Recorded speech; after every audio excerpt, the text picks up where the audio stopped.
Good evening. Good evening. The meeting will come to order. Call the roll, please. Mrs. De Silva? Here.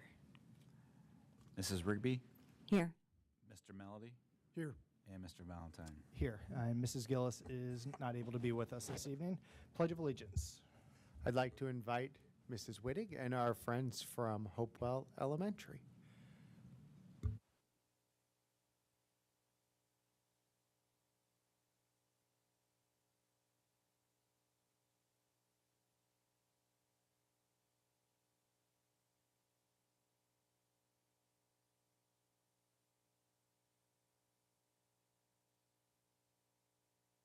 For you this evening.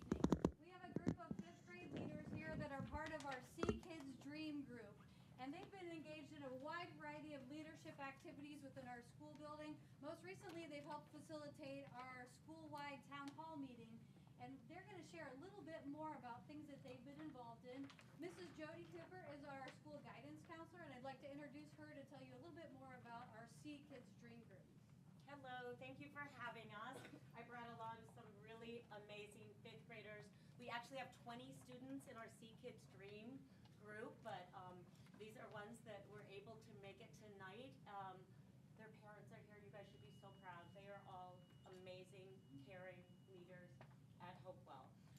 We do implement Character Strong, which is really tied into the culture playbook. It's all about being responsible, being a team player.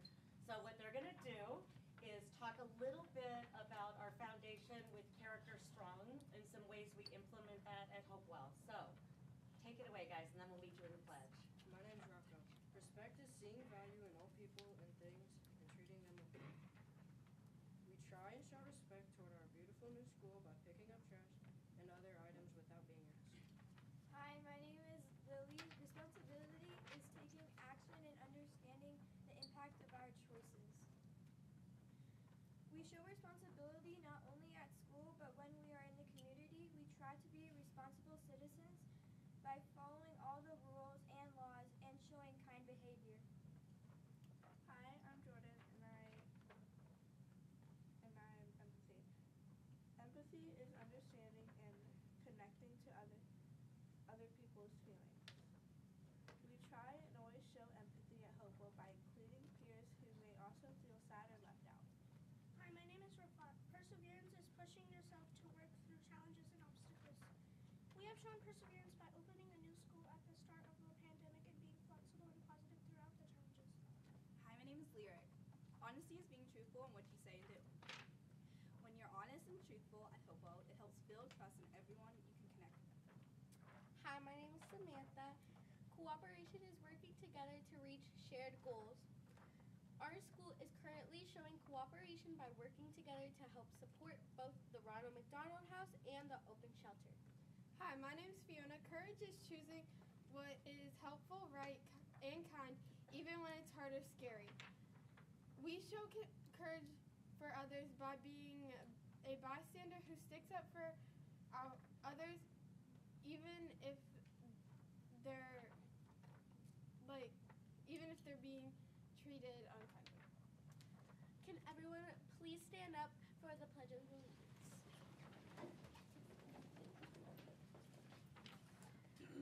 I pledge allegiance to the flag of the United States of America and to the republic for which it stands, one nation, under God, indivisible, with liberty and justice for all.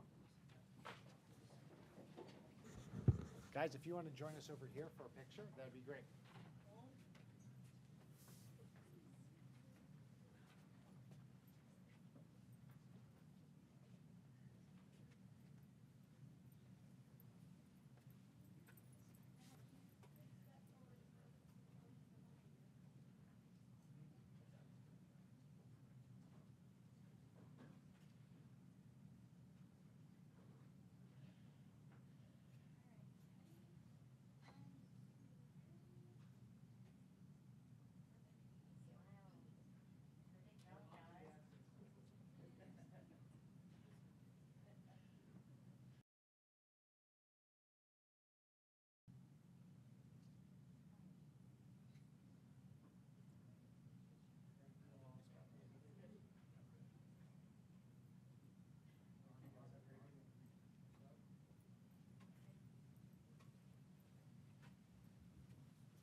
All right, moving on to approval of the regular minutes for this evening's meeting. Is there a motion?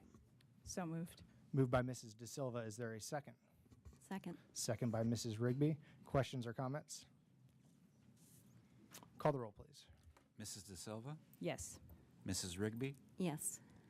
Mr. Melody, Yes. and Mr. Valentine. Yes, motion passes 4-0. Approval of the regular work session minutes from the February 27th, 2023 meeting. Is there a motion? So moved. Moved by Mrs. Rigby. Is there a second? A second? Second by Mr. Melody. Questions or comments? Call the roll, please. Mrs. Rigby, Yes. Mr. Melody, Yes.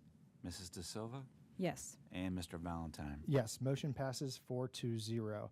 Approval of the agenda for this evening's meeting. Is there a motion? So moved. Moved by Mrs. De Silva. Is there a second? A second? Second by Mr. Melody. Questions or comments? Call the roll, please. Mrs. De Silva, Yes. Mr. Melody, Yes. Mrs. Rigby, Yes. and Mr. Valentine. Yes, motion passes 4-0. Awards and recognitions. Dr. Marshausen. Mrs. Venny, if you would like to come up and introduce the process for our Golden Shamrock winners. All right. We are going to recognize our Golden Shamrock Award winners for the month, and I'd like to introduce Mr. Ed Putnaki, who founded the Golden Shamrock Award for the district more than 32 years ago. He'll be presenting the awards in a moment. We're going to start off first with the award from Indian Run. I'd like to invite Principal Marty Assman up to the podium.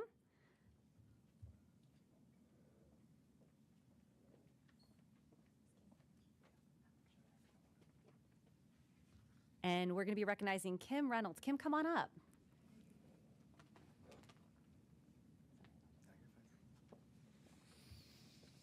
Good evening, and I just want to start off by talking a little bit about Kim and just the type of person she is. First of all, this award is extremely important. It's extremely rare to receive, and Kim is the person to get it. She is the person who goes above and beyond day in and day out, not just at Indian Run, but across the district. She supports students, staff, and she just does an outstanding job. Her character speaks volumes. When you talk to Kim, you know that she is in your corner through thick and thin, that she's going to be student-centered and support you. She's a leader in our building. She's a leader across the district. She exemplifies what it means to be a Dublin employee. She takes responsibility every single day. She is the exemplar of somebody who is always growing, and we are absolutely better together thanks to Kim. I have been fortunate to work alongside her for the last 2 years, and I learned so much from her every day, just how she conducts herself and works with staff and students. Those are just my words. I have some words from those who have nominated her, and a much better job than what I could do. So I'm just going to read some of those to give you a picture of what type of person Kim really is. Kim has impacted not only numerous children with her knowledge and passion for reading, but she is the reason I love what I do on a daily basis. She is personable, hands-on, caring, and overall full of knowledge. Always puts children's learning first. She brings knowledge, passion, and grace to the hard task of teaching children and adults. She's an amazing human being. Her professionalism with coaching people always allows for comfortable in what they do not know and make them want to get better and learn more. She is the pure example of a professional educator. She continues to refine and reflect upon her own practice, providing reading services to students while also providing the most exceptional professional support for teachers. She is always prepared when engaging in any conversation and asks great questions that allow the team to dig deeper and align supports to meet student needs. I think that's what you'll find time and time again is Kim is a listener. She listens to those around her to get what's best for those kids, and that's at her heart, at her core. When she goes home and talks to Brian at home, she brings stories home about our great kids, and the impact she makes is just on and on. I have pages upon pages of notes, but if I had to summarize, she's just an overall amazing human being, amazing friend to many, and such an amazing asset to our district. So congratulations, Kim. You're amazing. Thank you. All right. Sure. Yeah. I can't help myself, but I did jot down a few things. Sorry, Brian. So my mom made a congratulations card for this event. You don't know that I'm going to talk about this, Mom. Because she loves to make cards, and she put an amazing quote in here that I had told her the other day I love. Life is not about the number of breaths you take. It's about the moments that take your breath away. Needless to say, this award took my breath away, and even my words, which clearly shocked Brian, my husband. I am extremely humbled to think that I am even worthy of this award. My work with students, teachers, parents, and administrators is natural and so important, not only to me, but really to all of us here in this room especially. Every position that I've had the privilege of holding in Dublin over the past 26 years, from being a classroom teacher to a reading specialist to a literacy lead teacher, has afforded me so many learning opportunities, especially from those with whom I have worked. I pride myself in my work ethic, instilled and held dearly by my parents, and will continue to remain tentative, flexible, and collaborative in my teaching, and most importantly, to remain a lifelong learner. I am grateful for a district of leaders who help us to embrace the possibilities, to support and contribute to the success of our students who will be our future leaders, and hopefully will be here sitting as well. We have a lot of great work ahead of us, and I want to thank you for allowing me to be a part of all of it. Thank you.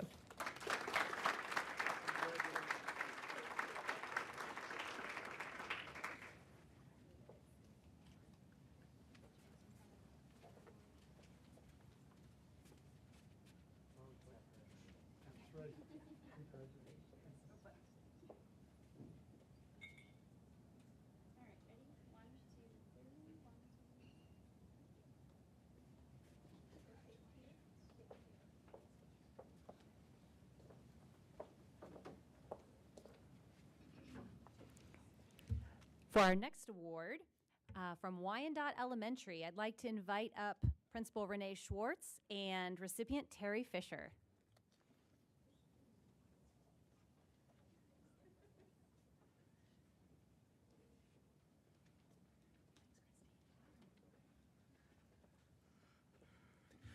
Good evening, everyone.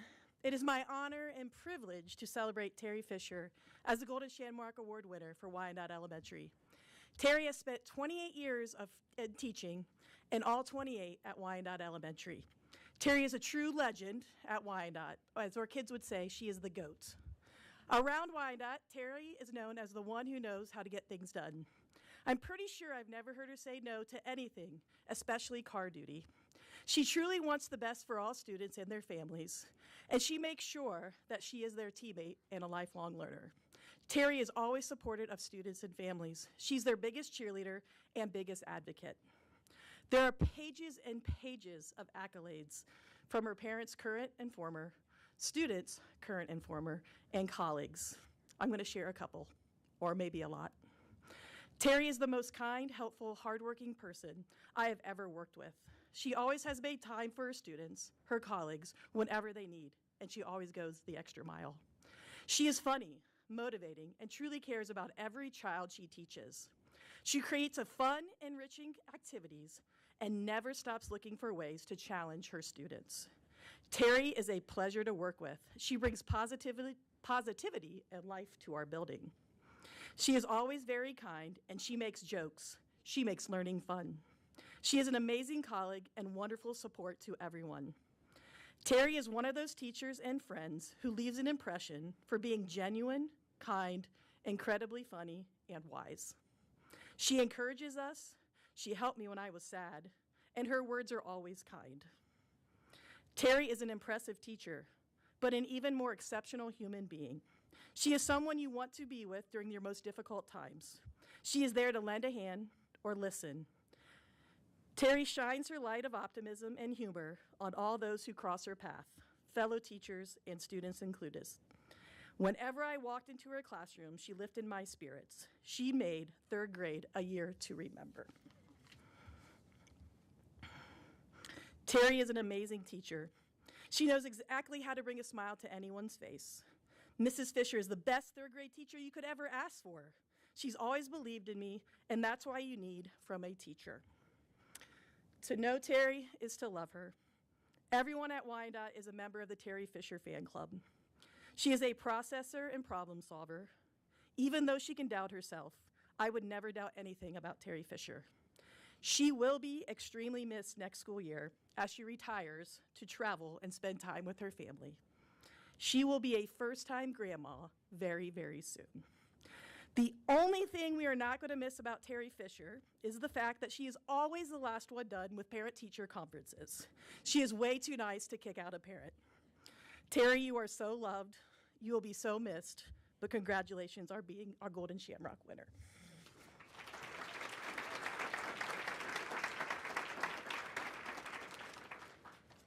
Gosh, this is embarrassing, but thank you. So the other day when I was walking into Wyandotte, I wondered exactly how many times I have made that same walk into school over the last 28 years. Don't tell my students, but I used a calculator to find the answer, and it was about 5,000 times. And then I estimated how many students that I've had the privilege of working with over these years.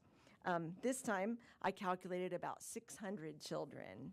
And my takeaway is, when I count my blessings as a teacher at Wyandotte, I need to use a calculator. Thank you so very much for this honor. It has been a blessing and a privilege to be a teacher in Dublin, a teacher at Wyandotte, and it has been just a life-changing experience. Thank you so much for this honor.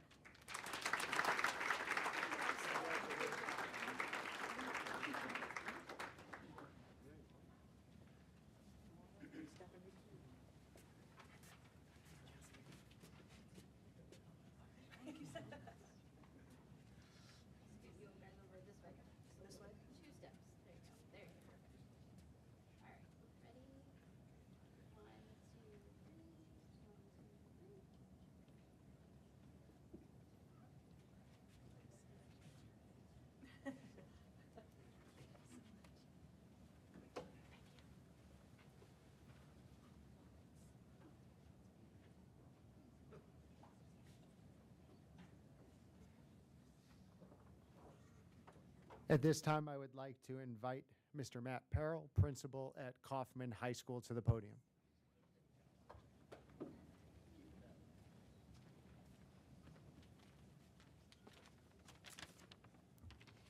Thank you. My name is Matt Perrell, and I am beyond honored to serve as the principal of Kaufman High School. The board, Dr. Marshausen, Mr. Kern, thank you for your continued support and recognition of all the outstanding achievements that occur throughout Dublin City Schools. Our state champion swimmers at Dublin Kaufman High School are a great example of the outstanding student athletes that walk the halls at Kaufman. They've put countless hours in practice and preparation. The continued flow of state championships has been quite impressive and wouldn't be possible without their talents, hard work, and dedication, both in the classroom and in the pool. And tonight's honorees are a great example of what it is to set a goal and work tirelessly towards it. I also would be remiss if I didn't acknowledge our wonderful parents for their dedication and support as well. Please know that the early mornings, the late nights, the travel, and the resources used to help support your student athletes does not go unnoticed. Allow me to introduce Coach Mark Burnbrick, and a huge congratulations to him, his staff, and his student athletes on their outstanding season. Go Rocks.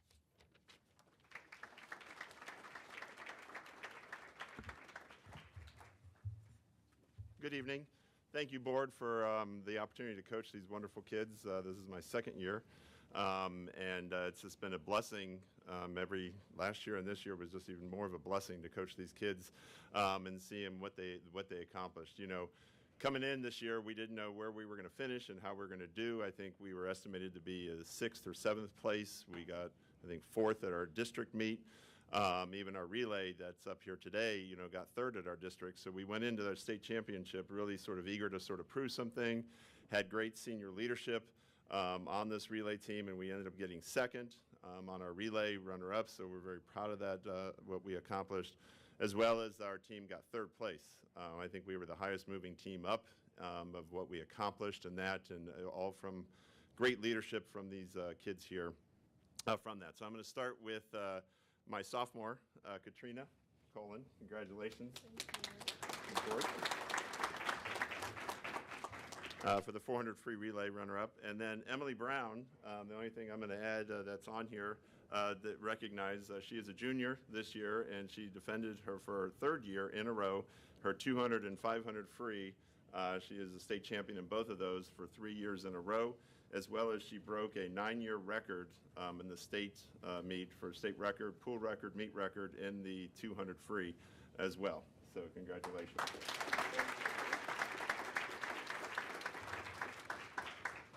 And then Emma Bowman, congratulations. And then Gretchen Snyder, also on the 400 free relay, but also continuing her swimming on to Purdue, University of Purdue.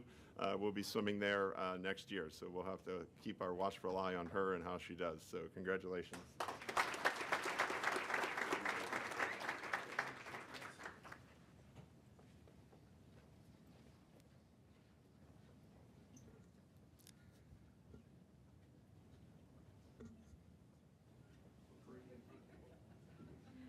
So just want to say thank you so much. Thank you for recognizing us. That's a great honor. That's a good recognition. So thank you so much. Thank you. Thank you. Thank you. All right, thank you so much. Thank you. Hey, we're going to say thanks to everybody. All right. Thank you. Thank you. Thank you so much. Congratulations. Congratulations. You recognized us. You recognized us.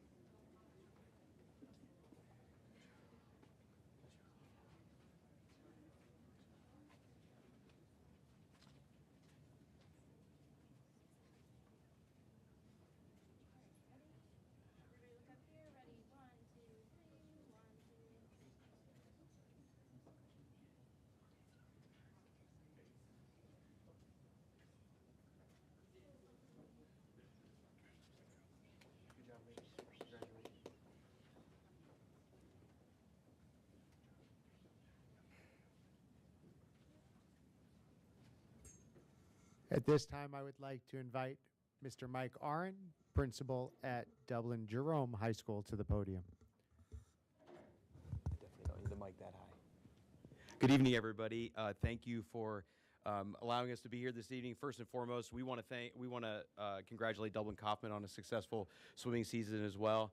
I know that our student athletes spend a lot of time in the pool with their student athletes, and they really know each other very well. So we're excited when all of our programs do well in the state level tournaments, especially.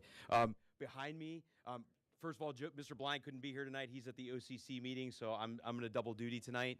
But behind me are some phenomenal athletes, and I'm going to let their coaches talk about them a little bit. But one of the things that I always pay attention to as a high school principal are the things that kids do when nobody else is looking. And swimming is one of those things where if you get to school, like I do in the morning, they're getting ready to eat breakfast on a Friday morning at like 6:30 every day. So they're putting work in the weight room in the morning, and then they're going in the afternoon and going to the pool, and they're doing that every single day. They don't complain about it. They're walking out of the building, go home, take a shower, and then come back to school and do their full day of school, and then go back to the pool in the afternoon. So this was not a fluke that happened this past couple weeks ago. Our girls obviously won. Our boys placed third.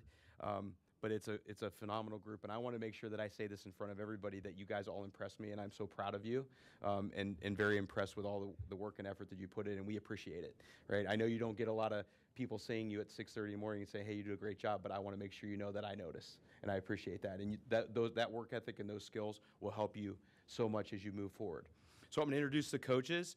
Morgan and Jordan are our boys and girls coaches. I don't think we've ever had like co-coaches, and this was kind of their idea to coach the girls and the boys, which was really awesome. Morgan is an alum of Jerome, and I asked her, I said, did you ever think you were going to come back to Jerome and coach our team and win the state championship? And she's like, no. So so it's awesome that we have our alum coming back, but also I want to commend Jordan and Morgan because they were also co-coaches of the year in Division One this year. So congratulations to all of you, and I'm going to have Morgan and Jordan come up to talk about the girls. And boys. Yes. Hello. I'll keep this kind of brief since there are two of us.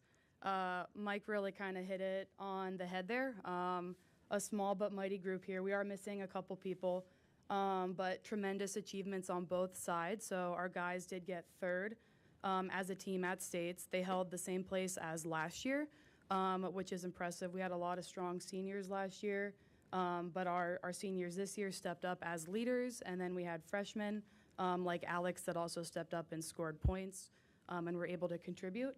The ladies' side, they won. I think we all know that, with 8 people. And the runner-up was Upper Arlington, and I think we all know how impressive Upper Arlington is in athletics. They had like 20 people at states. We had 8. And the other cool thing is that this ladies' team only got first in one event. It was the 400 free relay. And the newspaper guy asked Jordan and I at the end of the meet, how did you guys win if you only won one event? Jordan and I didn't realize we had only won one event at that point. But, you know, we kind of thought about it the next day, and it's cool because every single person on this ladies' team contributed to that win. We had a bunch of people in the consolation final that were scoring 5 points, 3 points, 2 points, 1 point. But we won by 10. We beat UA by 10. So everything that every lady did at that meet mattered. So it was truly a team win, and it was a tremendous honor to be a part of. We'll throw it to Jordan now. Hello. Sorry, I'm a little taller than Morgan. I agree with what Morgan said. I think this was a team win for our ladies, our guys as well, with our team being so small. We really have to act as a family with how much space we have at our pool. For those of you that don't know, we all share the Dublin Rec Center pool. Us, Dublin Jerome, Dublin Coffin, Damaseoto, we all share the Rec Center pool, so we're kind of tight on space. That limits the number of kids we can have on our team, which is both a blessing and a curse in my opinion. I think that obviously it's detrimental from a competitive aspect to have fewer athletes on your team, but at the same time it allows us to be a much closer team. We can have 24 kids in a team, and they can all go to dinner together. They can all meet up for a team party, whereas a team like Upper Arlington or a bigger team like you can see at a private school with 50, 60, 70 kids on the team, they can't get together and have those kind of events very easily. But our team is so close and such a tight-knit team outside of the pool that I think is really what helped us win this year, is that especially even compared to years past, our team is together. They work together in and out of the pool, in the weight room. Even socially, they are just so close, and I think that helped get us through the challenges of the season, which was something that we have struggled with before, is facing adversity. But this year, we dealt with every problem that was thrown at us. We took down the Titans at the end of the year, and we're proud of them.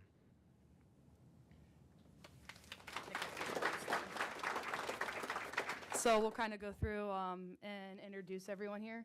On the ladies' side, first we have Audrey Brink. Next is Libby Grether, who is a senior. She is continuing her swimming career, University of Kentucky next year.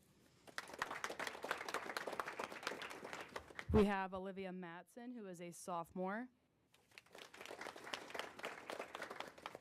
Zoe Musselman, who is also a senior. Helen Randolph, who is a sophomore.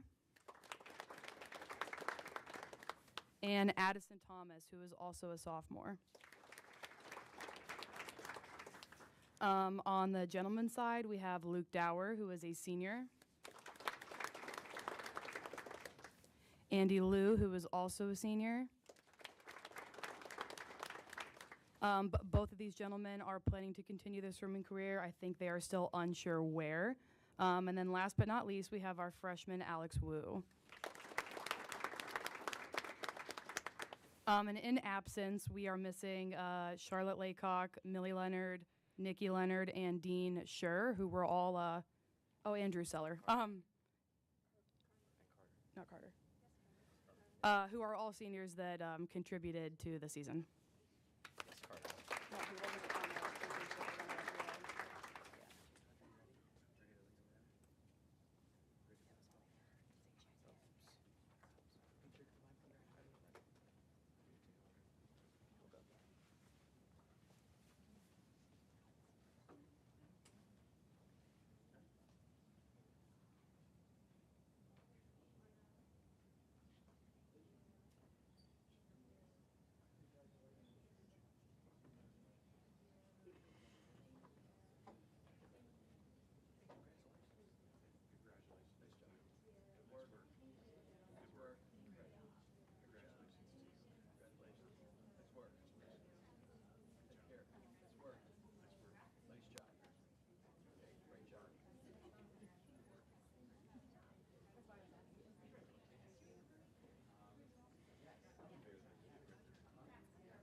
All right, moving on to public participation on this evening's agenda. The Board of Education welcomes the opportunity to hear from members of the public at our board meetings.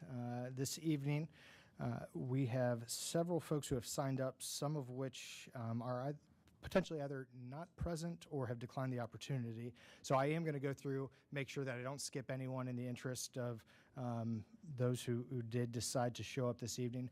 You do have 3 minutes in your opportunity to speak to the board in public participation.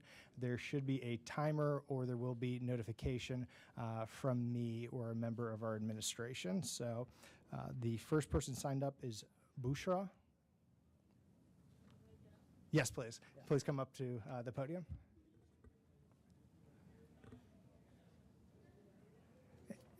And when you get up, if you'll state your name and you can proceed. Good evening. My name is Bushra El-Hiyari. To you, sunset on April 20th may just sound like another Thursday night, where you're ready to begin for your relaxing weekend. But to me and many other Muslim students, it marks the end of Ramadan and the beginning of Eid. You may be wondering what Eid is. Eid is the official religious holiday of the Islamic religion. Eid al-Fitr and Eid al-Adha are celebrated with morning prayer at the mosque and giving charity. Eid is a celebration of the efforts and hard work we put forward throughout the year as Muslims through fasting, charity, and religious practice. Eid looks different all around the world.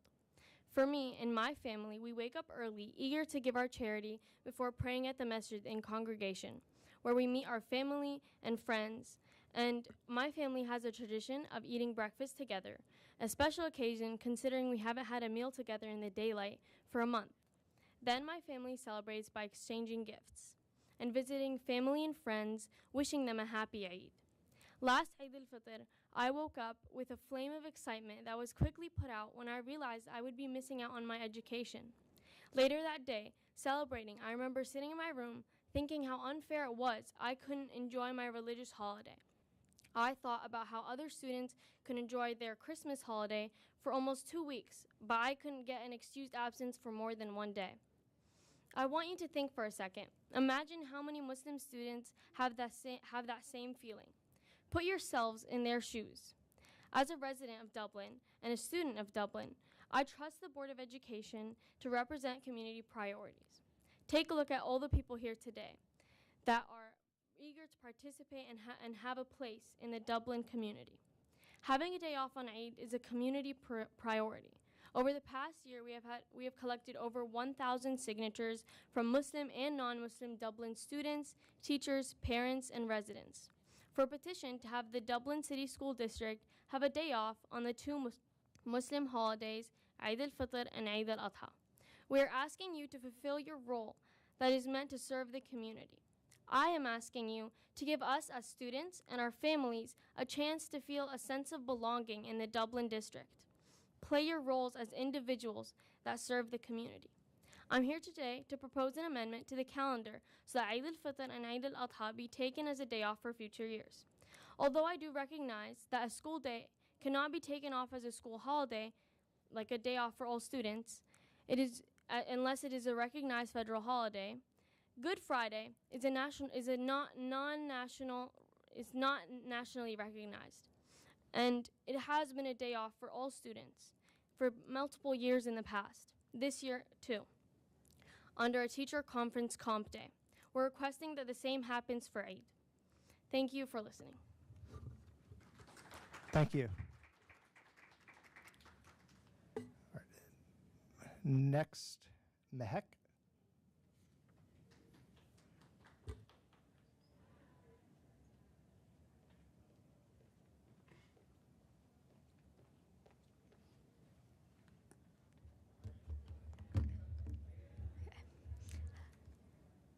Good evening. My name is Mehek Nukvi, and I'm a sophomore at Jerome High School.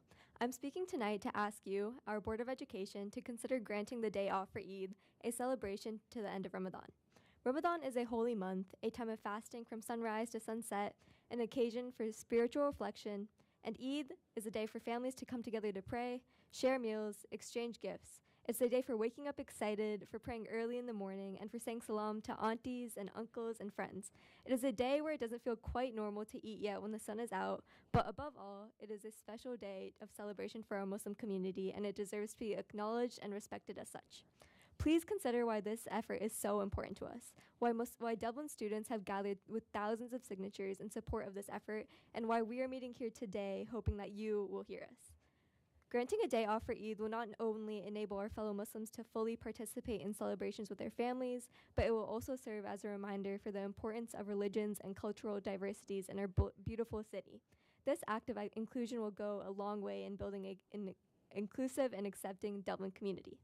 We understand that there might be some concerns around involving a day off of school for reasons of practicality. However, Muslim students make up a significant proportion of our district, so without a day off for Eid, our teachers already have to revisit the material the next day. In addition, through the Christian holiday of Good Friday is not officially on our district calendar, we often have a teacher development day that coincides with it, like we will in a few weeks on April 7th. We have our exceptions and solutions for Christian holidays, and I urge you to consider why we do not do the same for Islam. In 2015, New York City public school system announced that it would close in observance of Eid. Districts in New Jersey have been doing the same since as early as 2003, and this past year, the Hilliard School District, right near Dublin, unanimously voted to offer a day off for Eid beginning in the 2023-2024 school year. Our city and district has always prided ourselves on being the forefront of diversity, equity, and inclusivity, but granting a day off for Eid for this incredibly important holiday, we still have some catching up to do. Lighting up the Dublin link or posting on social media, while appreciated, are not nearly enough to counteract the discrimination of minority students that we face on a daily basis. Small actions do not promote the lasting change until we, as a district and a city, collectively support our citizens, and the first steps are listening and learning. I strongly urge our board and district administration to consider granting a day off for Eid, replacing the school day with a professional development day, or even implementing a homework-free family night. Please understand how missing school poses an enormous challenge in an environment as academically competitive as Dublin City Schools, and why this holiday is so important to our Muslim community. Thank you for your time tonight, and please let us use our holidays as an opportunity to share love, joy, and kindness with those around us, and let them serve as a reminder of thriving diversity that we are surrounded with in Dublin. Thank you. Thank you. Mustafa?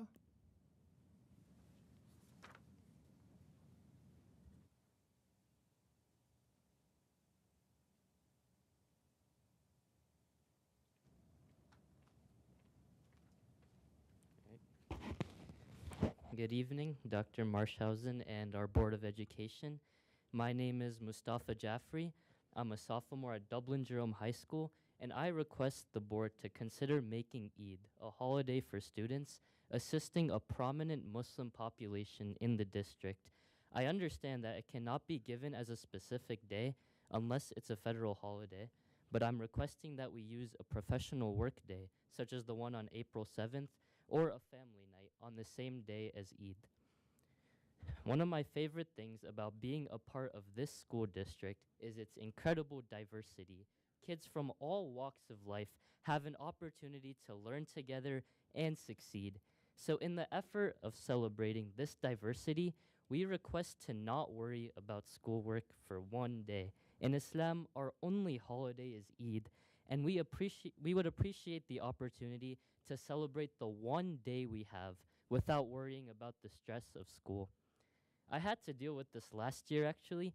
Eid was on the same day as a chem test I had, and my teacher let me take it the day after Eid, but I definitely wasn't prepared. I was doing well in the class, and I didn't have a chance to review the material because of how busy Eid day was. I'm sure I'm not the only one who's dealt with something similar, and in my experience, not being able to have Eid day off has hurt me academically. Although I did manage to pass the test, in a more rigorous class, like an AP class for example, taking a test a day late or missing a day outright can cause students to fall behind in those classes because every single day counts. Eid is the reward of a month's hard work of fasting. we would kindly request the board to consider giving ease on this day so Muslims around the district can celebrate their special day. We realize that it won't be easy to fit into the schedule, but we urge you to consider the special opportunity that we have to celebrate the diversity of the school district. Thank you. Thank you. Next up, Michael.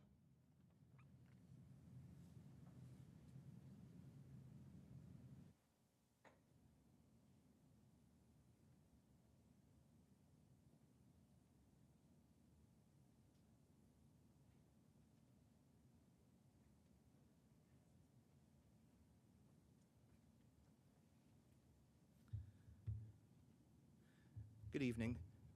Good evening. My name is Michael Haynes, and I live here in Dublin. I'm active in the community as the Vice President of Rainbow Dublin and as a member of the city's Community Inclusion Advisory Committee.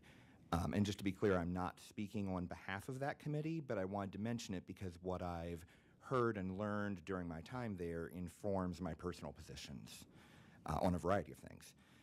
I reviewed the district's strategic plan, which is being voted on tonight, and I'm glad that the plan specifies creating environments in which each student experiences a sense of safety and belonging.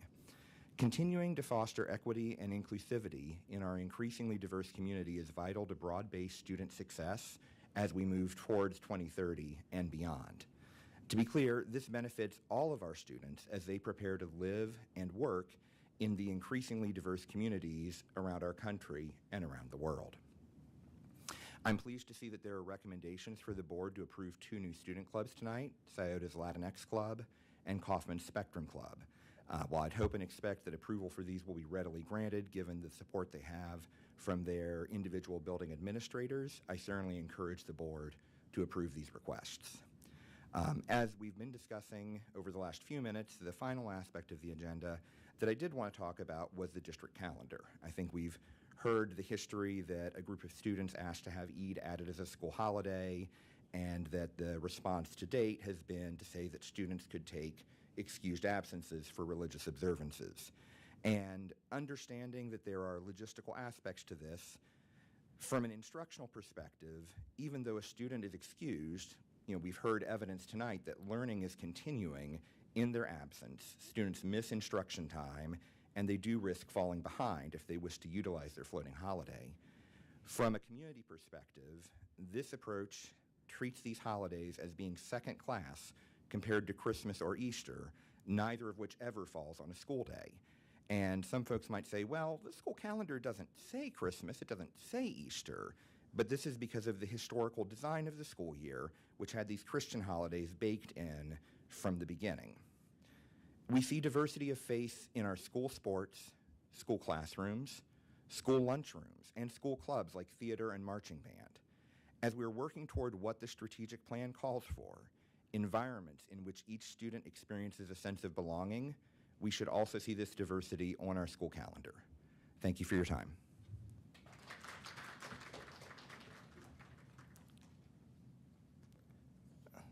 I believe this person has declined this evening, but I'm just going to make sure. Samaya? All right. And the last one would be Alishba? Nope. That would be it for this evening then. Is there anybody else who thought that they signed up and I didn't read their name? All right.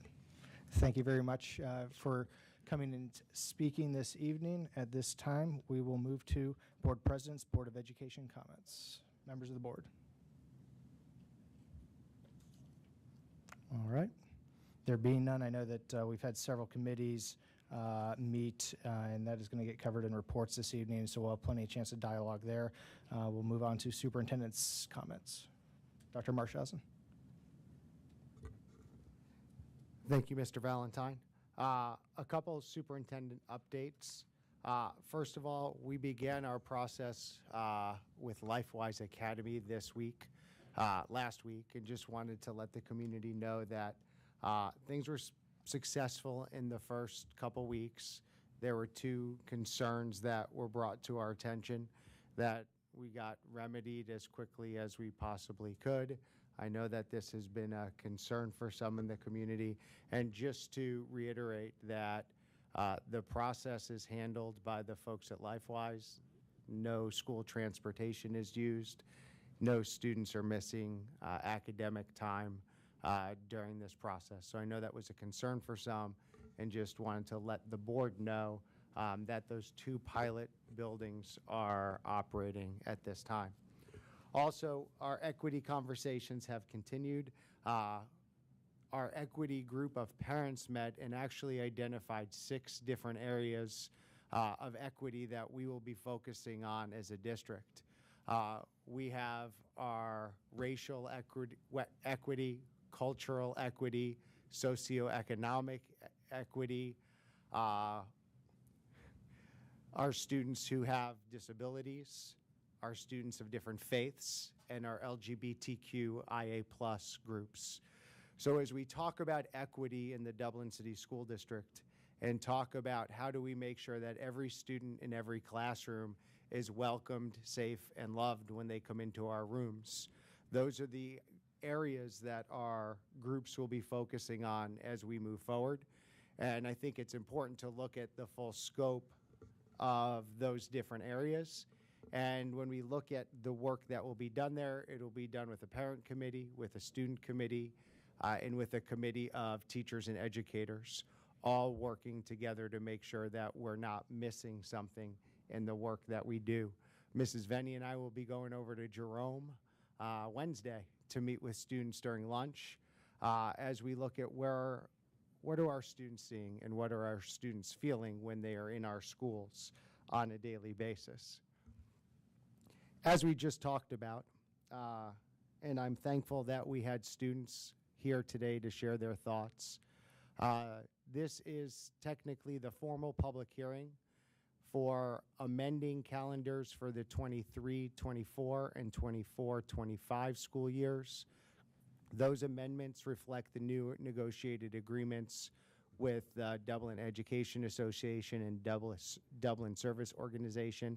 The change to those calendars as recommended is the Wednesday of the first week of school will be an additional teacher workday. When we look at the new requirements that are coming our way and the work that needs to be done for us to prepare teachers for the new school year, those 3 days prior to the first day with students are critical, and it was agreed upon with our teachers and our support staff that this was the direction that we needed to head. We're also recommending the calendars for the 25-26 and 26-27 school years. Ultimately, our goal is for when students enter high school, for the students and their families to know when graduation is. So our goal is to always be 3 or 4 years ahead. As several of the speakers today mentioned, federal holidays and school events are what are enumerated on our district calendar. In fact, after this school year, Good Friday is no longer a day that we will not be in session. We will be in session on the 4 calendars here on Good Friday. And one of the reasons for that is we have an opportunity in our community to celebrate all of our different religious backgrounds, our different traditions, and our different cultures. And by celebrating them all, and by giving all students the opportunity to be home and celebrate with their families, while school and what we do continues for those other students, we have to be consistent in what we do. The unofficial motto of the United States is E pluribus unum, out of many one. And we have many religious traditions in our school community. If we were to recognize one religious holiday, we would be recognizing at least 10 days off of school, because to recognize the religious traditions of all of our faiths would be what we would need to do to be fair, and what we would need to do to honor everyone's faith and everyone's traditions. So as we look at a calendar, and as our team came together to recommend a calendar, we want to have our students recognize what their peers may be celebrating and the different traditions in all of the religions that we celebrate in the Dublin City School District. In fact, just this month in the General Assembly in Senate Bill 49, there is legislation that would grant each student in the state of Ohio 3 specific days for religious expression. In talking to multiple senators today and our lobbyists, it's a very strong likelihood that this bill will pass. There is a similar bill that passed last year in the state of Ohio that granted collegiate students in the state of Ohio days for their religious expression. There's a companion bill that is in the Ohio House of Representatives. So it is very likely that the work that we've already started here in Dublin will be codified by the Ohio General Assembly. And in looking at the proponent testimony for this approach to schools and school holidays, this approach is supported by the Ohio Jewish community, the Interdenominational Ministries Alliance of Columbus, the Ohio Catholic Conference, the Somali American and Muslim communities, the American Ethiopian Public Affairs Division, and the Nepali Vedic Welfare Society, which represents the Hindu community. It is supported by the major religious groups in the state of Ohio that as a state, as we continue to become more diverse, as public schools, we have a responsibility to make sure that we recognize all of these religious holidays and support our students and their families. Now, there are a couple things that I heard tonight that are of great interest to me. I would like to explore and have further conversations about homework-free times around these holidays. And I would like to work with our students to identify the days. Is it the day before? Is it the day after? Is it 2 days? I am very eager to work with our students to look at what should we identify both as the religious holidays that students may take off, and are there opportunities for us as a school to provide some homework-free time and some family time on those nights. So there are things that I believe as a district, in order to work with all of our students, we should consider. I also think we need to improve our cultural awareness and how we communicate these things. This year was the first year that we've had an intentional effort to make sure that we recognize the holidays of all of our faiths. And we're still getting better. We're not where we need to be, and our commitment is that we will continue to look for opportunities in these areas to grow, to be respectful, and to build the true sense of community that we expect here in the Dublin City Schools. At this time, I'd like to invite to the podium Logan Stang, our partner with Planning Next, as we kind of review where we've come in the last year. And I'd like to thank Logan. When we approached Planning Next over a year ago, they hadn't worked with schools. They had worked with the City of Dublin, municipalities from across the country, and we were their first leap into schools. So I'd like to thank Logan and the team for taking a chance on us and joining us on this journey. So Logan, I'll let you kind of review where we are and how we've gotten to this point. Awesome. Thank you very much, and thank you all for having me this evening. It's very hard to believe that it has been a year since we started this, but one of the things that I've enjoyed this evening just about listening to everybody speak and everything that you've done so far is that a lot of the sentiments that have been shared this evening are all part of this plan going forward. It's all been part of the process over this year-long journey to engage all of the different communities that make Dublin City School District. And it's something that, as we look forward, I think a common theme is going to be that collaboration. You know, this began with just some initial conversations with the Board of Education, with district leadership over a year ago, to understand, you know, historically, how has the district succeeded? How has it achieved? How has it gotten to where it is today? And from there, we were able to understand a little bit more about, you know, what makes Dublin City Schools unique? Who are the different groups we need to be engaging? How can we make this a truly collaborative process? And that led into our community survey, which you may recall we ran over the summer last year, where we engaged over 2,700 people in this district. That was students, that was staff, parents, community members, key stakeholders that all have their part in this district, that all help influence and guide various aspects of this. From that, we were able to draft a lot of the core components of this plan, the guiding principles, those commitments to our community. What is that vision that we want to strive toward over the next 10 years? All of those things were brought together and then brought back to these different groups. Dozens of stakeholder meetings were held to ensure that what we were putting in this plan is truly reflective of everyone that makes up this district. And I think what you all have seen, what you have before you, is that best version, that best representation. And it's set up in a way that this is not intended at all to be the last conversation. This is something that every year we will be bringing up, we will be evaluating. What does progress look like? How have we succeeded over this past year? What have been those barriers or those challenges that we've hit, and how can we address that looking forward? So you have a process here that is meant to adapt and shift to the needs of the district.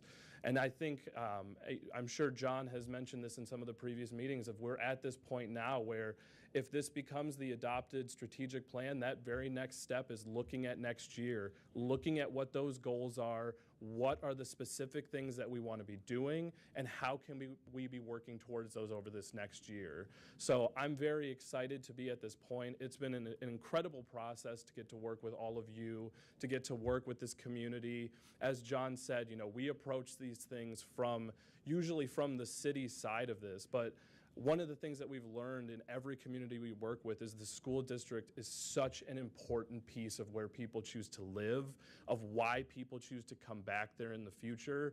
They work hand in hand. So you all have given us the opportunity to learn and to grow. I think this is something that we're really excited to be a part of, and hopefully we'll have opportunities to work with you all in the future and really help you see those goals through. So with that, I'm excited. I'm happy to answer any questions you all may have, but I do have a copy that I'll be able to hand out to all of you, the board members, and a few extras for those that are interested. So thank you again.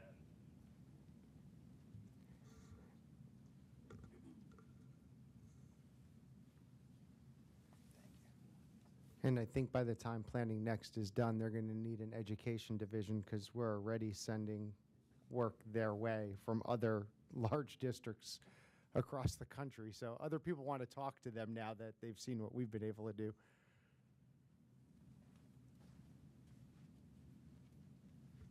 Okay, thank you. Awesome, thank you. Thank you.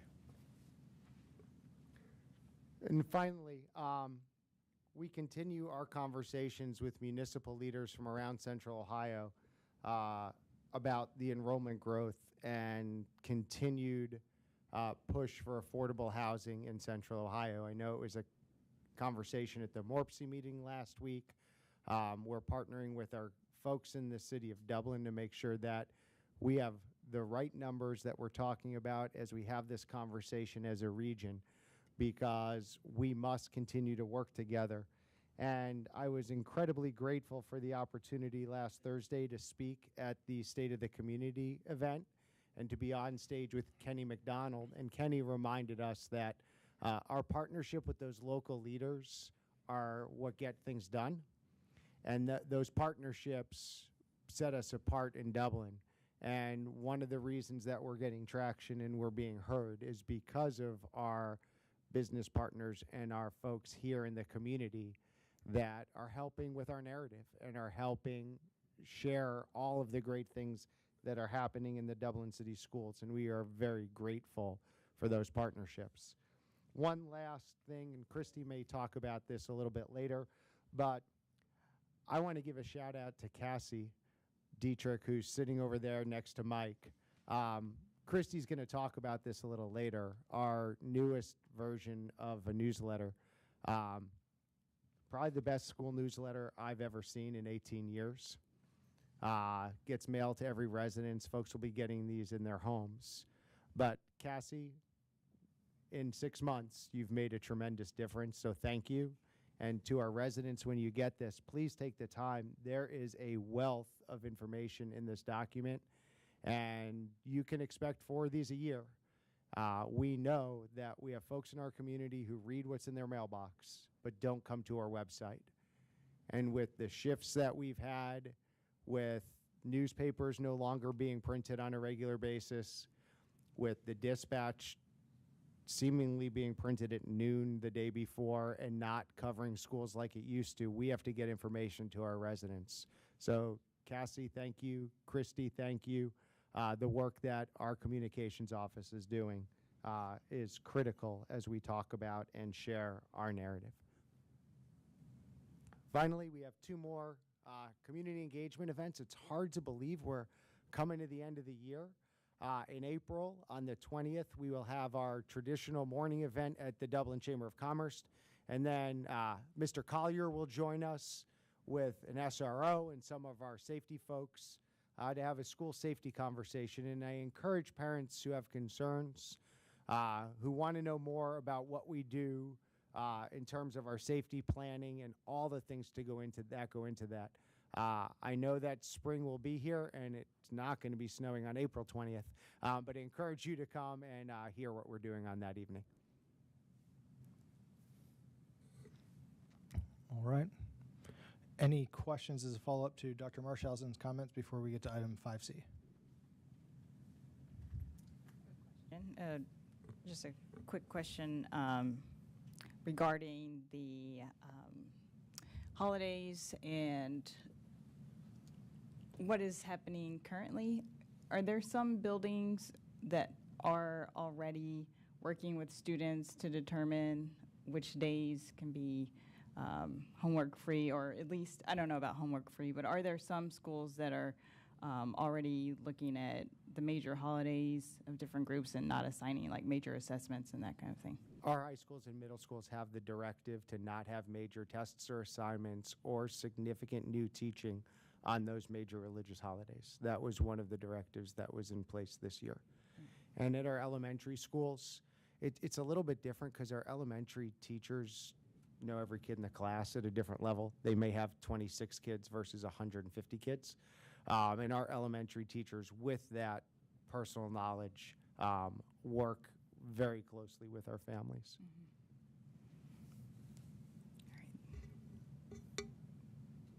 And just one clarifying point. When we said new teaching, we don't want there to be a major lab.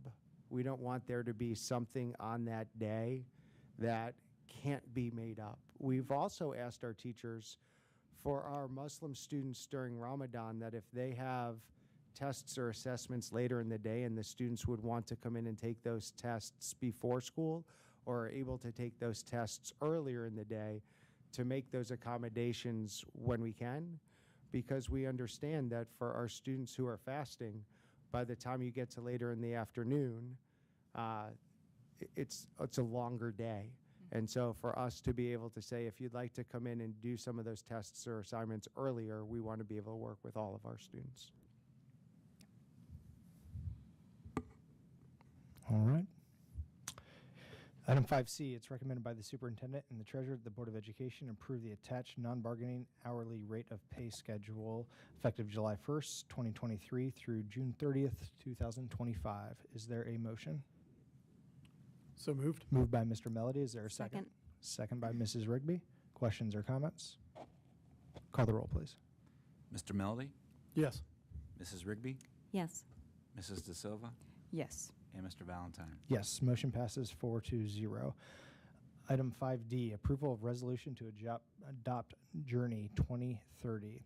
It's recommended by the superintendent that the Board of Education approve the attached resolution to adopt Journey 2030.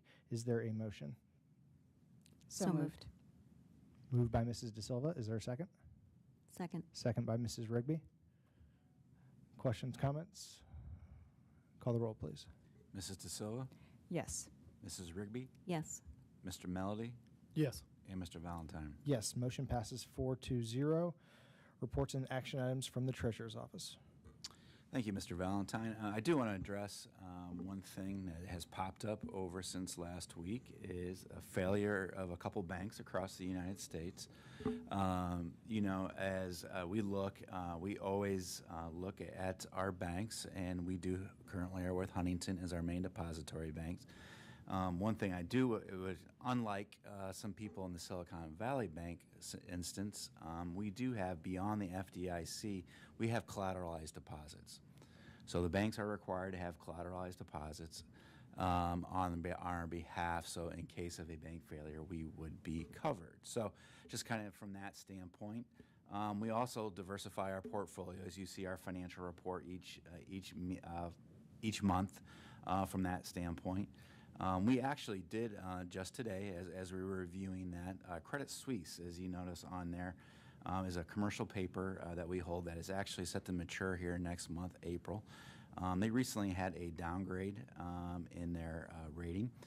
So we did go ahead today and put that order in to sell that security, just as something we've been watching and monitoring. We never think it was default, but just to be safe, we did go and say, and we did not sell at a loss. So that is another good thing. So with that standpoint, as just a reminder, per her Ohio Revised Code, we are only allowed to invest into securities or investments of the highest rating.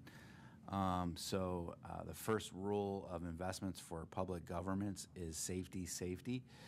I said it twice. I know there's other risks that you have out there, interest rate risk, liquidity, and everything else. But the first two rules always is safety principle. So it's something we take very dear in heart, as we may sacrifice yield sometime to ensure that safety. So I just want to make sure everyone knew that as a board and the public, anyone listening, we do watch what goes on out there, and we do have collateralized deposits out there.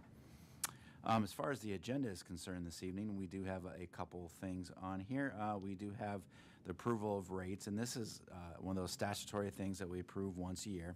It has to be turned into the county auditor by the end of March. It kind of certifies and starts the process for next year's collection of taxes. As you know, we are a year behind in those assessment and collection of taxes, so we're voting now to start the process for next year. I'm going to skip ahead past the financial report a second. We have approval of the Meta agreement. This is another annual agreement. You may notice it is slightly lower than the previous years. As we transition to Infinite Campus, which will be our new student information system next year, we are contracting directly with them for those services and not through Meta. So our agreement is slightly less in the cost for Meta to support us. We did have a slight increase in the IEP software, but Mr. Andres assures me this is saving us money in the long run, as we had an upgrade, as I believe it has translation services that we would have to pay someone else to do for us, that is automatically done as part of this software. So good stuff. And then we have approval, a couple activity purpose clauses that go through the building and through our central office administrators. We have some donations this evening. Another anonymous in memory of someone from our special ed department there. And then just a reminder too, for when you see this for coaches' gear and different other things, you may ask, why are we doing that? Why doesn't boosters just give that directly to the coaches? You know, as per of ethics in the state of Ohio, they can't have any outside compensation beyond what we provide as a district. And when it comes to some of this gear, some people, while it be nominal to some people, may be more, especially some of the winter and what we have going on today, and some of the gear that we would need to protect ourselves from those elements might consider that to be significant. So our booster groups donate it to us, and we purchase that and provide that to the coaches. So as far as the financial report is concerned this evening, we do have the financial investment report that I mentioned back at the end there. If anyone, I know it's quite long there, but to kind of take a look at that process. But as we look at our general fund and our year to date, we're right along estimates at this point, about 1% over in revenues, which is a good thing. At this point, we expect a final settlement for Franklin County on March 29th, and then hopefully Delaware and Union counties about the same time. Franklin is settling about 3 weeks later than they normally have after I looked into it the last couple years. So I guess they're holding on to that interest more than we're not getting, but they are the statutory people to collect taxes for us. And then as far as expenses, we are below estimates, which is another good thing, about 0.4% at this point in the year. We'll continue as we go forward. As you know, about 2 months here, we'll be doing our 5-year forecast update for May. That is required. So we'll continue to monitor things and make adjustments as we move ahead to that date. That's all I have. Questions or comments from members of the board? All right, there being none, it's recommended by the Treasurer that the Board of Education approve items 6B, 6C, 6D, 6E, and 6F. Is there a motion? So moved. Moved by Mr. Melody. Is there a second? Second. Second by Mrs. De Silva. Call the roll, please. Mr. Melody? Yes. Mrs. De Silva? Yes. Mrs. Rigby? Yes. And Mr. Valentine? Yes, motion passes 4-0. Reports from the Department of Academics and Student Learning. Okay, on the agenda tonight is the annual interdistrict open enrollment capacity resolution. This is in alignment with Board Policy 5113.01. And you will see on the attachment there that we've calculated the square footage capacity for every building. And then we take a look at administrative projected enrollment.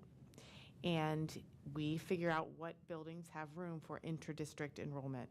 So just to clarify, this is not open enrollment. Our district does not have inter-district open enrollment. In other words, no one from another district is approved to come in. We are struggling with space for the students that do live in the district. So this is school to school within our district. And you will see that the only schools with capacity for next year will be Hopewell, Thomas, Sells, and Scioto. And there's an asterisk next to Hopewell, not on the sheet, but just in this conversation, because Hopewell does have a couple of grade levels that are capped. So families who wish to do an interdistrict open enrollment need to fill out a form by the first business day in May, and then they are told whether that's approved by June 15th. So any questions about that? Okay, I wanted to give time for that because it can be a little confusing. People get the inter-district and intra-district open enrollment confused. So any questions, if you do have, just let me know. And now I'd like to turn it over to Mr. Andres for an update on OELPA. Thanks, Dr. Schwanke. So even though it's snowing outside, or at least it was, some of our kids are already starting their end-of-year state tests. Tonight, I'd like to highlight just one of those, and it's called the Ohio English Language Proficiency Assessment, or the OELPA. So this is a required online test that our English learners will take. They take an assessment in 4 different areas: listening, speaking, reading, and writing. So to prepare for you this evening, I decided to go to the Ohio Department of Education website, and I took a practice test.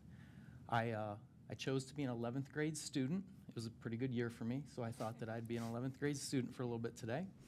And I selected the speaking domain. So I put on my headphones with a really good microphone, and I was ready to go. So the directions on one of the areas was, listen to a student presenting a book report.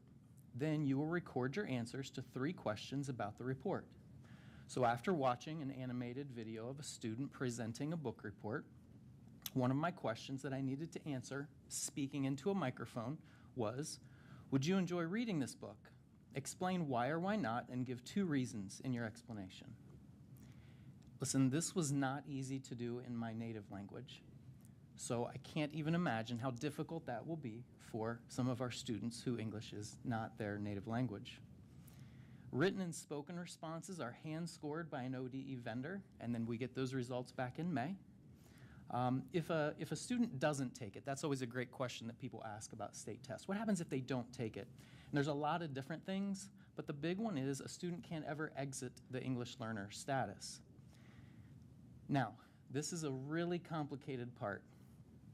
Each of the 4 domains, which is listening, speaking, reading, and writing, are scored between 1 through 5. So 4 domains with a score of 1 through 5 with an overall rating of a 1, 2, or a 3. I'm sure you followed me there. So, students who earn all 4s and 5s are what we call proficient. And they would exit English learner status. Students who score 1s and 2s are what we call emerging status, that's the 1, and they continue as an English learner. And students who have a combination of 1s through 5s, they are progressing, so that's number 2. And they also continue as an English learner. Over the past 4 weeks, our staff have assessed nearly 1,800 English learners in over 7,000 domains, meaning we're over 98% done. We have about 50 more students to go by Friday, and we expect a little over 300 students to exit, and that will let us be ready for the over 400 students that we're ready to enroll for next year who are English learners. Do you have any OELPA questions for me tonight?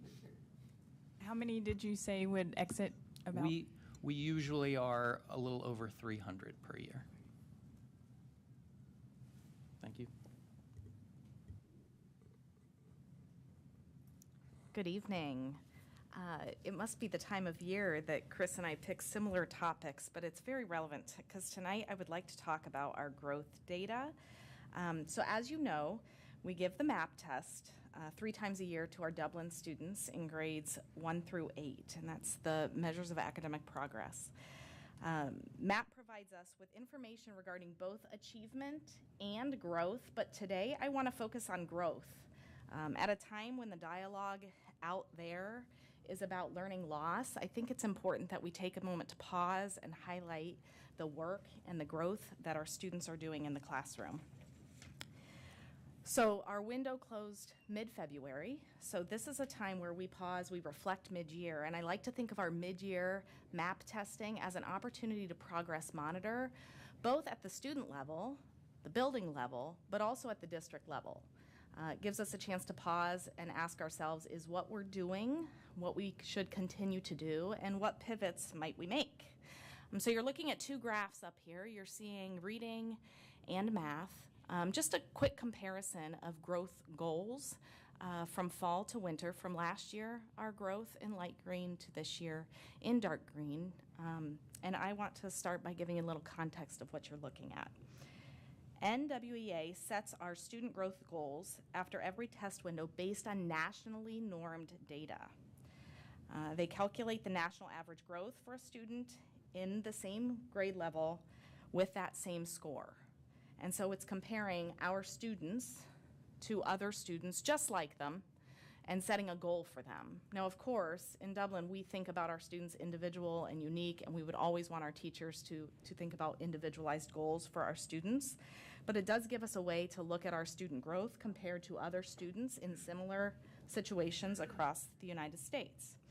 50% of students are statistically projected to meet their fall and winter growth goals. So what you see up there, and I know you can't see the numbers, but I want to highlight a couple celebrations. From fall to winter in Dublin City Schools, our reading data, 59% of the students in grades 1 through 8 met their fall to winter individual growth goal. That was an 8% increase from this time last year overall.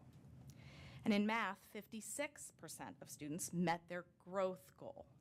And growth is different than achievement, right? So we're saying they exceeded their goal, and all grade levels. And so that is a celebration for us here in Dublin City Schools. I want to take a moment to thank Jessica Sullivan, who is our coordinator of data and assessment. She prepared these slides, and she'll provide more details to the board in coming weeks around this data. But this data comes to life in the classrooms and in our buildings. One example of this is the collaboration in many of our elementary schools between the principals and their coaches, who come together and plan reflection days. Often these are called data days or instructional impact days at our schools, during which our coaches work closely with our teachers to look at their student data, both class-wide, building-wide, but also on the individual basis of each student, to talk about instruction, both in math and reading, so that we can make adjustments, stay very tentative in the work that we do with our kids as we move forward.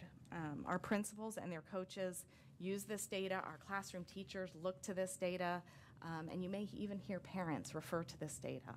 So I wanted to share that. There are celebrations at this time with academics, and this growth data shows that. Thank you. Questions or comments for our team? All right. There being none, we will move on to approval of the intra-district open enrollment K through 12 annual capacity resolution. It's recommended by the superintendent that the Board of Education approve the attached intra-district open enrollment K-12 annual capacity resolution for the 23-24 school year. Is there a motion? So moved. Moved by Mrs. Rigby. Is there a second? Second. Second by Mrs. DeSilva. Questions or comments? Call the roll, please. Mrs. Rigby, Yes. Mrs. DeSilva, Yes. Mr. Melody, Yes. and Mr. Valentine. Yes, motion passes 4-0. Mr. Stark, operations. Good evening, everyone. Tonight I have nothing for your approval, but that doesn't mean we have something coming soon to a theater near you, and I thought I would talk a little bit about that because we have all types of stuff coming up over the next few weeks. In April, which is our next board meeting, we're going to be having you up for your review and approval a CMR, which is a contractor manager at risk, for our new elementary 15.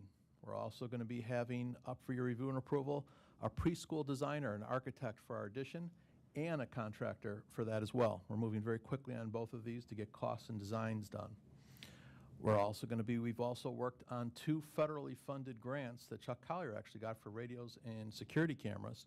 And we did 2 RFPs on that, and because they are federally funded, we'll need board approval on both. And those are both done now, and we're working on the resolutions. We're also starting now on all of our projects for 2024, all of our permanent improvement projects.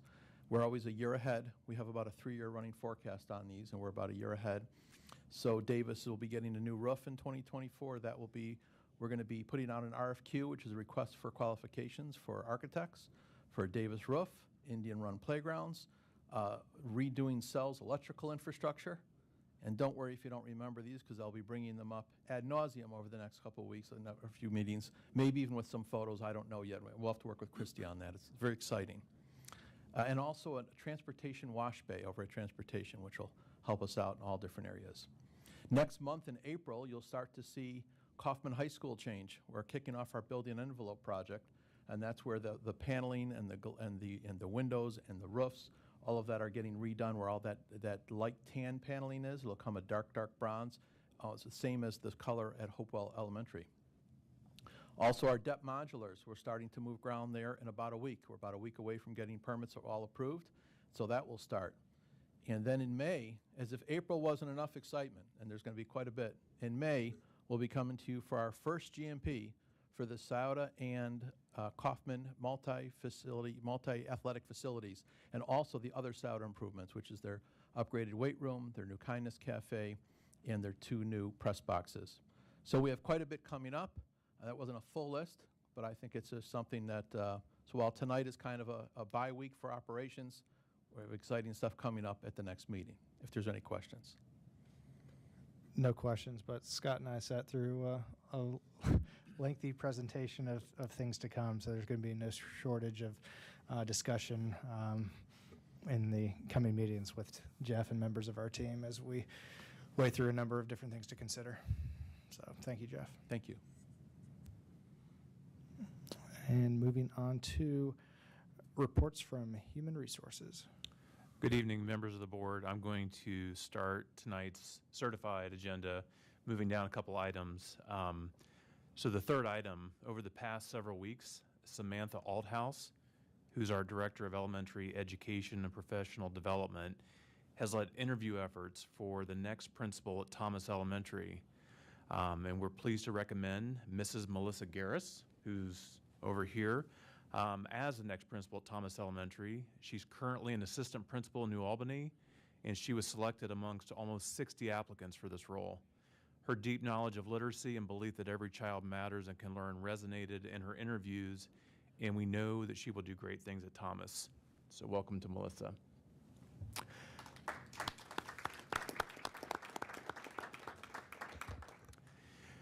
We have a resignation on tonight's agenda. Joe Blind is leaving his athletic director role to accept a teaching assignment in Dublin. The board took action to hire a Miss Jenna Pruden at a recent board meeting.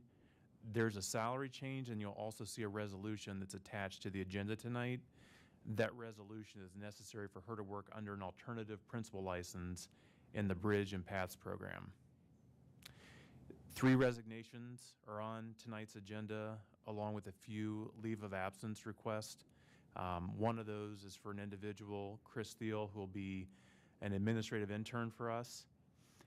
There's also an attachment that has teachers that were hired on a 1-year replacement contract last year and this year, and they are on tonight's agenda as well. The last part of the certified agenda are just a few supplementals and pupil activity contracts on. Most of those are for spring sports tonight. Moving on to the classified agenda, you'll see 6 resignations and 3 retirements. The 3 retirements, just briefly, Reginald Cole will retire as a bus driver with 16 years in Dublin. Carol Harrington will retire as a paraprofessional from Chapman Elementary with 16 years in Dublin. And then Barbara Renard will retire as Jerome's attendance secretary with 18 years in our district. And we want to wish each of them well in their retirement. You'll also see 8 new hires along with 4 salary changes as well. The last item that's on for your approval are stipends. There are 2 of them. The first is a revision to a previously board-approved stipend for virtual course development. We're just changing the staff member that's being paid. And the second is a stipend for the corporate charity cup and assigning a site manager. And that concludes HR's portion tonight. Any follow-up questions, members of the board? All right. It's recommended by the superintendent that the Board of Education approve items 11A, 11B, and 11C. Is there a motion? So moved. Moved by Mr. Melody. Is there a second? Second. Second by Mrs. Rigby. Call the roll, please. Mr. Melody? Yes. Mrs. Rigby? Yes. Mrs. De Silva? Yes. And Mr. Valentine? Yes. Motion passes 4-0. Reports from the Office of Public Information. Good evening, everyone. I'd like to highlight a couple things happening in the community. The first thing is on the slide here, you'll see some photos from this weekend's St. Patrick's Day Parade. It's not happened for a while due to COVID, and it was back in full force. I wanted to share this because there were so many members of our school community that participated and made this parade really special. All 3 of our high school bands performed, and they were spread out throughout the lineup, so they really brought the energy that the parade needed. And in partnership with the city, they always do such a lovely job with this event. Some of our community partners that are very active in our school district were honored as part of this parade. You'll see Peter Cortola from Ease. He was selected as Business Person of the Year by the Chamber, and he was in the parade with his children. And then Deb Papish was the Grand Leprechaun this year, and she is one of our Dublin Education Foundation leaders. And we also had a lot of our students in the parade for a variety of reasons. It was very well attended, and it was impressive, and it was just really nice to see it back in action. So I wanted to celebrate that. You also see our school bus, of course, decorated and rolling through the parade. On the next slide, Dr. Marshausen started to discuss this amazing newsletter that's going home. It's going to be mailed out to all families, all residents in Dublin City Schools. And you have an advanced copy in front of you, members of the board, so you can take a peek before it hits mailboxes. This newsletter is really special, not just because it is incredibly well designed, it's beautiful, as mentioned. Cassie Dietrich did a great job laying out so that it flowed. It's also framed in our core values, which is really a great way to share our story with the community. You'll notice data embedded throughout, things such as our financial data and our spending, which is so important to highlight, our growth. You'll also see state report card data, as well as what our community has said through Paul Fallon data. And there's, of course, tons of great pictures highlighting in action things that are going on in the community. I also wanted to point out near the end is a new feature. There's a QR code for Spotlight on our young alumni. And this is a new project that the communications department alumni coordinator, Keyborn Grady, has been working on to tell the story of our alums and the many pathways to success. So you'll have to maybe take a moment and check that out at some point. We're really looking forward to seeing the reaction from the community on this newsletter, and we look forward to many more of these to come at a quarterly pace to the community. Thank you. Thank you. All right. At this time, items for board discussion. Future agenda items. No. Motion to adjourn. Is there a motion? I will So move moved. it. Okay, I will second it. Moved by Mrs. De Silva, second. Otherwise, we're going to stare at each other. All those in favor say aye. Aye. Aye. All those opposed. Motion passes 4-0. Thank you and have a great evening. And congratulations, Melissa.